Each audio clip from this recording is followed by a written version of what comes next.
ठेके से संबंधित विशिष्ट मदों को बैलेंस शीट में दिखाना।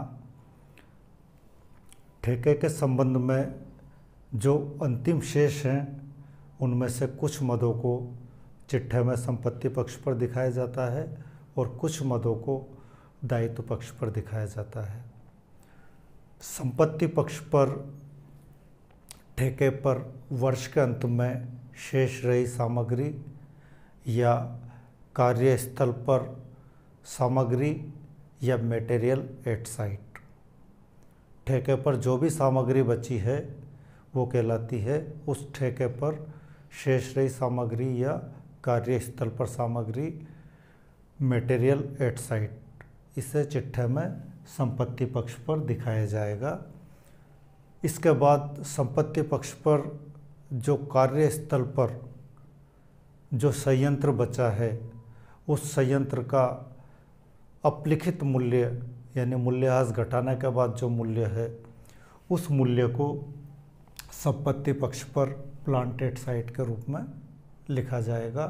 यानी कार्यस्थल पर प्लांट का मूल्य, या अगर मशीनरी कार्यस्थल पर बची है तो मशीनरी एट साइट, उस मशीन का भी अपलिखित मूल्य चिट्ठे में संपत्ति पक्ष पर दिखाया जाएगा, machinery at site. Plant at site, machinery at site और मटेरियल एट साइट यानी कार्यस्थल पर सामग्री, कार्यस्थल पर प्लांट और कार्यस्थल पर मशीनरी के अलावा जो सबसे महत्वपूर्ण चीज़ है जिसे चिट्ठे में संपत्ति पक्ष पर दिखाया जाएगा वो है वर्ष के अंत तक संपन्न हुए कार्य का मूल्य और उसमें से जो नगद राशि ठेकेदाता से प्राप्त हो चुकी है उसको घटाकर इसे चिट्ठे में संपत्ति पक्ष पर दिखाया जाएगा। इसमें संपन्न हुए कार्य का जो मूल्य है वो कहलाएगा वर्क इन प्रोग्रेस यानी अर्धनिर्मित कार्य। क्योंकि ठेका वर्ष के अंत तक पूरा नहीं हुआ है तो ये कहलाएगा संपन्न अधूरा कार्य या अर्धनिर्मित कार्य या वर्क इन प्रोग्रेस। इस वर्क इन प्रोग्रेस का जो चिट्ठे में मूल्य दिखाया जाएगा उसमें 4 घटक महत्वपूर्ण है। Value of work certified plus cost of work uncertified minus profit kept to reserve minus cash received from contractee. जो राशि सारांश के रूप में बचेगी उसे चिट्ठे में संपत्ति पक्ष पर दिखाया जाएगा।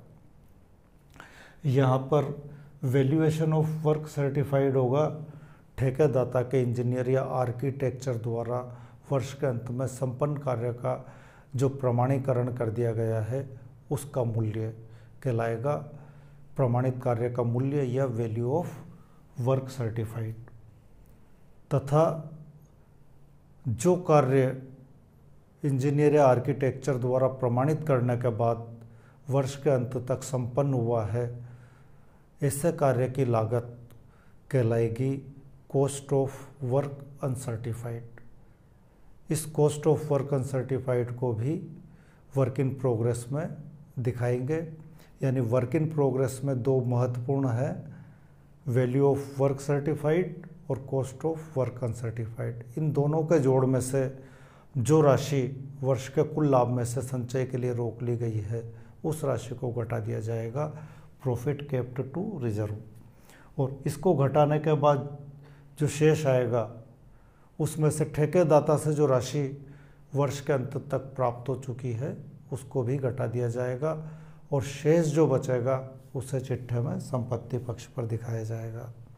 यानी चिट्ठे में संपत्ति पक्ष पर ठेके पर कार्यस्थल पर वर्ष के अंत में बची हुई सामग्री यानी मटेरियल एट साइट, ठेके पर वर्ष के अंत में बचा हुआ प्लांट या मशीन का मूल्य, इसको डेप्रिसिएशन घटाने के बाद शेष मूल्य को ही यहाँ पर दिखाएंगे, प्लांट एट साइट या मशीनरी एट साइट। इसके अलावा valuation of work in progress, और इसमें होगा value of work certified plus cost of work uncertified minus profit kept to reserve minus cash received from contractee. ये चारों चीज़ें एसेट साइड में चिट्ठे में दिखाई जाएगी। लायबिलिटी साइड में जो राशि वर्ष के अंत में लाभ हानि खाते में अंतरित की जानी है उस राशि को दिखाया जाएगा P&L account profit transferred to P&L account के रूप में। और इसके अलावा यदि वर्ष के अंत तक कोई बकाया व्यय है, बकाया मजदूरी है, उनको भी दायित्व पक्ष पर दिखाया जाएगा आउटस्टैंडिंग वेजेज या आउटस्टैंडिंग एक्सपेंसेज या आउटस्टैंडिंग ओवरहेड के रूप में। ये चीज़ें ठेके के संबंध में बैलेंस शीट में इस रूप में दिखाई जाएगी। दायित्व पक्ष पर आउटस्टैंडिंग एक्सपेंसेज, आउटस्टैंडिंग वेजेज या आउटस्टैंडिंग ओवरहेड या लाभ की राशि जो लाभ हानि खाते में स्थानांतरित कर दी गई है profit transferred to P&L account, ये आएंगी दायित्व पक्ष पर। और एसेट्स पक्ष पर आएगी material at site, labour at plant at site, work in progress का मूल्य यानी valuation of work in progress, या मशीन भी अगर कार्यस्थल पर बची हुई है ठेके पर तो मशीनरी एट साइट।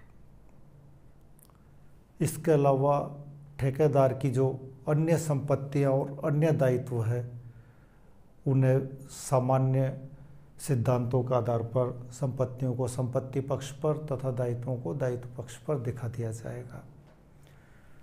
ठेकेदार के यदि एक से ज़्यादा ठेके भी चल रहे हों तो सभी ठेकों के संबंध में ठेके खाते अलग अलग बनाए जा सकते हैं या एक ही ठेके खाते में अमाउंट के उतने कॉलम बना दिए जाते हैं जितने ठेके चल रहे हों। लेकिन सभी ठेकों के संबंध में एक ठेकेदार बैलेंस शीट केवल एक ही बनाएगा और सभी ठेकों से संबंधित मदों को उसी बैलेंस शीट में दिखाया जाएगा।